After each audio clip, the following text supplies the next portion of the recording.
morning and welcome to this Hive 360 webinar. My name is Andy Carroll. Today we're looking at the relationship between managers and leaders. Quick overview. First of all, an introduction, obviously into myself and into what we're going to cover today, which is looking at a definition of manager and leader, how they interrelate, skills and attributes, embedding leadership into management, and we'll finish with a Q&A. First of all, a little bit about GBS. We're an apprenticeship provider based in Chesterfield in Derbyshire. We specialise in management and team leading. We also cover business admin, customer service. We have a very strong presence in the IT area with digital marketing and various IT apprenticeships. We also deliver many nationally accredited short or long courses available to employers or employees. As for myself, my career is varied to say the least. At 16, I started out as a coal miner. By the time I was 25 years old, I was deputy in charge of a coal face with 50 men in various disciplines. I moved into steelworks and the closure of the mines, and then later into sales and operational management for a national driving school.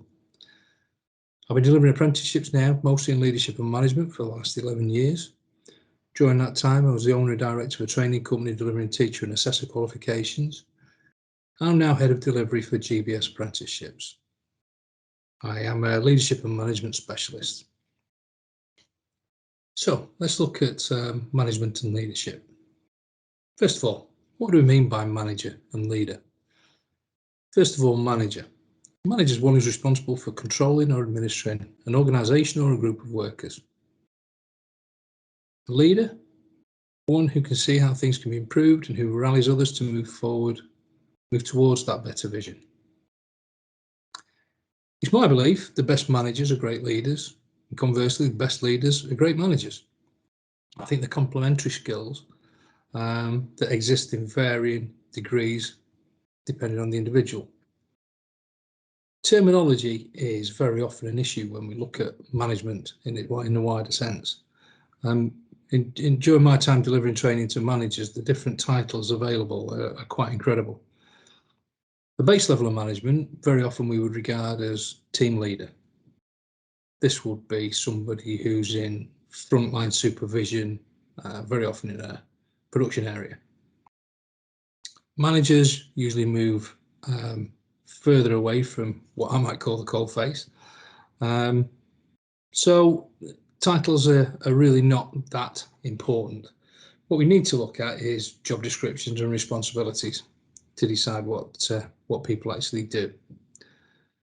For the purpose of this webinar, we're going to look at defining management and leadership against what people actually do. First thing we're going to look at is 4 different dimensions. These are people, vision, dealing with problems, and client needs. Now, we typically seen that a manager, when it comes to people, would be a supervisor. Somebody who makes sure that people are where they're supposed to be and doing what they're supposed to do. A leader would be somebody that inspires those people, usually hopefully inspires them to do better than before, or certainly to perform to their best. Most, or if not all, organisations these days have a vision of where they want to be. A manager could be seen as somebody that would be the person that implements that vision, puts it into practice, whereas the leader would be the person that creates it, or people that creates it. Dealing with problems. Again, typically managers will be seen to solve problems. Problem hits the desk, they solve it, they move on. Leaders, however, try to eliminate problems. When it comes to client needs, the manager will typically satisfy or ensure that client needs are satisfied. The leader will be the person that anticipates what the client needs are going to be and prepares for them. Now, it's my belief that these things should be complementary. As I said, the great manager will be a great leader will be a great manager. So let's look at the 4 different areas. If we can put this into one person, yes, people sometimes need supervision, but if the leader can inspire those people to perform at their best consistently, less actual supervision is going to be required. This leaves more time for planning, etc. When a vision is created for a business or a team, who better to implement it than the one who was involved in its creation? Dealing with problems. The more we eliminate problems rather than fixing them when they occur, the better our customer satisfaction, and again, we create time. Finally, if we can anticipate our clients' needs rather than reacting to them, we'll serve the clients better in all areas. So how do we put these things together? What sort of skills and attributes does the manager need to develop to become a better leader? I think first of all, we need to look at how people actually end up becoming a manager or a leader. Very often we'll hear that managers are appointed and leaders emerge. But how does somebody actually get to be a manager? Well, very often it's based on their performance in a given role. For instance, salesperson with the best sales figures, very often pushed into becoming a manager. The intention being, if you can do it, get others to do what you do. In production, it's the same. For instance, Jane Bloggs is our best machine operator, put her in charge of the others, get them to do what she does. A more dangerous way of people being promoted is based on the fact that they make less mistakes than others. Danger of that is this person could be somebody that doesn't try to get anything done, doesn't try to improve on things, so therefore makes less mistakes. The thing we need to consider is, has that person who's been promoted or appointed into a management position shown any leadership qualities? These are very different and specific, as we mentioned before. I was a salesperson, and as a salesperson, I was good. I wasn't the best in the business, but I was good. High performer, consistently. The organisation saw in me leadership skills and offered me the opportunity to become a manager. When I became a manager, many of my team working for me performed at much higher rates than I did. Overall, we had the best performing team in the business. But I was in place because of my leadership. I could inspire the best from my team. So let's look then at the skills and attributes that allowed me to do that and allow others. When delivering training, one of the first things I ask people is, who's the greatest leader you've known and why would you regard them as the greatest leader? In every session, the same answers come. They're always about the person. They're about the caring and the understanding. Examples are, she understood me. She looked after us. He was always there for us. He could get the best out of me. She knew when she was needed. You can see from that they're all interpersonal. Not one of them is about performance. Rarely do we hear anybody say that their greatest leader was the best at what they did. When it comes to leadership, it's always about the interaction, the interpersonal skills of the leader. You very often hear people say they'd walk through fire, walk through a wall for that leader. I'd do anything for them. Where does it come from? As I said, I think it's about the personal skills. I think there's two key things that we need to look at when we look at interpersonal skills. These are emotional intelligence and communication or feedback skills. Let's look at emotional intelligence first of all. Emotional intelligence, defined as the capacity to be aware of, control, and express one's emotions, and to handle interpersonal relationships judiciously and empathetically. It's split into four areas: perception, reasoning, understanding, and management of response. Perception is about being able to read emotions, not just in others, but in ourselves. What emotions are we displaying? Reasoning, being able to respond. How do we face the emotions that are coming towards us? Understanding, what lies beneath those emotions? Why do I feel this way? Why does the person I'm relating to feel the way they do? And finally, the management of the response. We need to manage our response and manage their response also.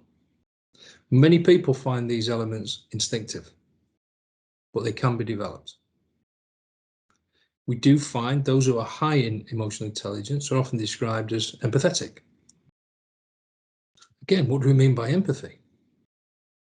Empathy is not telling somebody they're right to feel the way they feel. Empathy is rather to say, I understand you feel that way, and expressing concern.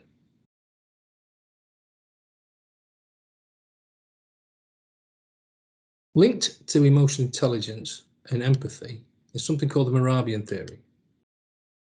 Mirabian looked at the way people interact and the way we feel, or way we recognize meaning in verbal and non-verbal communication. Mirabian's studies showed that only 7% of personal communication relies on verbal communication. To simplify, what Mirabian's saying is that only 7% of what we receive is based on the actual words we hear. 38% is down to tone of voice, and 55% is down to body language. Now, as a new manager, I found this very useful. I had to have an interaction with a manager that reported to me, and during that interaction, I was very, very careful in the words that I used. The interaction didn't go well.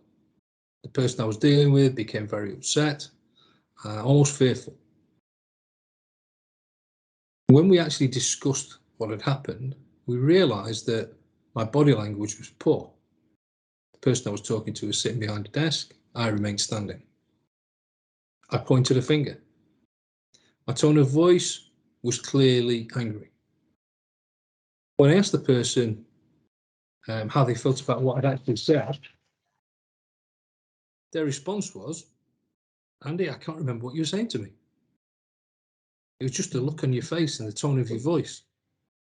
So all the impact of that communication, really well planned by myself, was completely wasted because I got the tone of voice and body language wrong.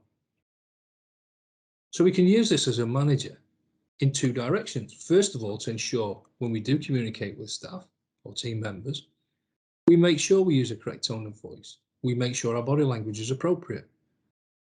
Secondly, when we're looking at information received, don't just rely on the words that are used. Listen to the tone of voice that the person's using. Are they quiet? Are they withdrawn? Look at their body language. Are they giving a positive message in terms of the words, but looking very negative? Many times we hear managers say, "Well, I asked him to carry out the task and he said he would do it." But when he said he would do it, did his body language and tone of voice say, "Actually, I'm really concerned about this. I don't think I can manage it." But you were being told what you wanted to hear. So we can see how Mirabian theory relates directly to emotional intelligence. Even now in text speak, for instance, emojis are used. We still need to confirm our tone of voice and body language through showing pictures in text messages.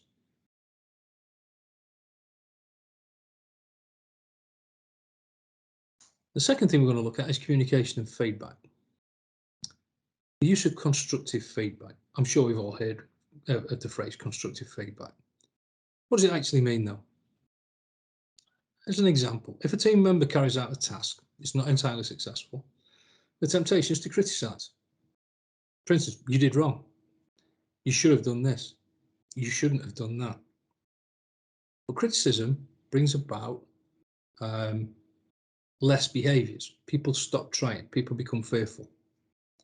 Constructive feedback is about praising the success, identifying the positive areas, but then identifying areas that can be improved on,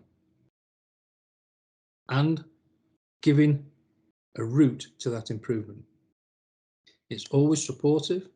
It helps to identify areas to be improved and the route to that improvement.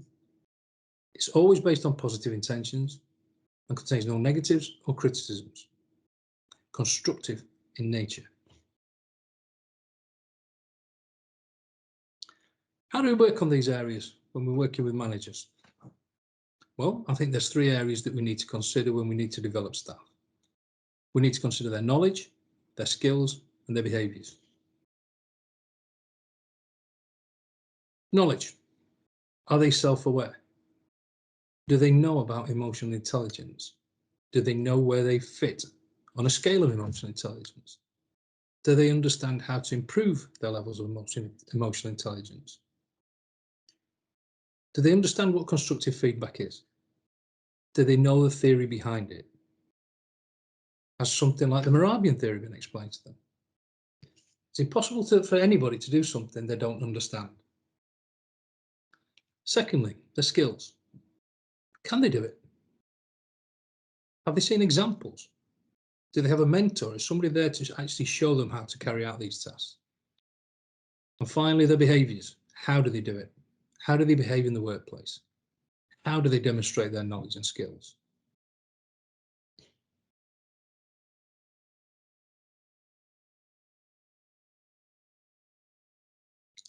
Hive through GBS are now delivering level 3 and level 5 apprenticeships in leadership and management. These are structured programs and they're completed by endpoint assessment by external bodies such as the Chartered Management Institute. Apprenticeships have changed. Previously, apprenticeship curriculum would be set by awarding bodies, people like City and Guilds, for instance, and were very often inflexible to employer needs. Apprenticeships were about young people learning hands-on trades, very often focused on the assessing of competence. Sometimes they release at college, very little employer interaction. New apprenticeships, however, they're written by leading employers for apprentices of all ages and occupations. They're flexible. They provide transparent career paths.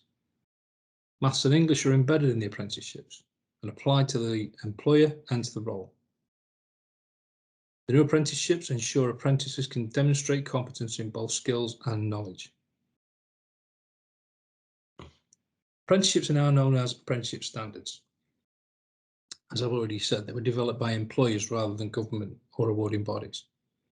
Training and skills delivered are relevant to the role. They're designed for the successful development of an apprentice to provide a fully competent and productive employee. Each apprenticeship standard has knowledge, skills, and behaviours, and is then assessed through an endpoint assessment.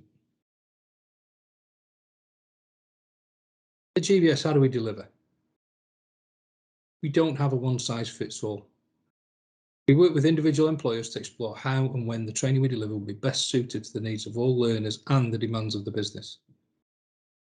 We have virtual classrooms that are live and recorded so they can be viewed again. They're perfect for cohort spread across different sites. We have recorded webinars. These are released as bite-sized sessions on a monthly basis for learners to fit in with work commitments. And once a month, we have classroom delivery as well.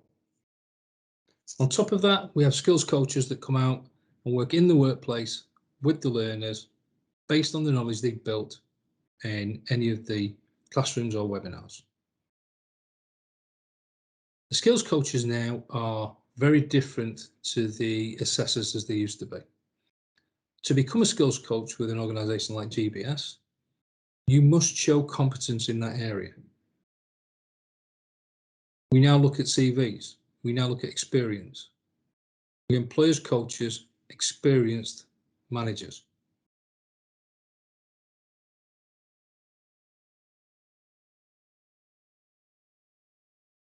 The endpoint assessment of these apprenticeships is carried out, as I said, by external bodies.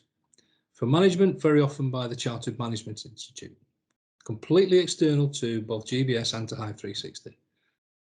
The endpoint assessments can include projects that have to be carried out and assessed by the CMI or the endpoint assessment organisation. Professional discussions where learners are asked to actually demonstrate their knowledge, demonstrate their skills and their behaviours.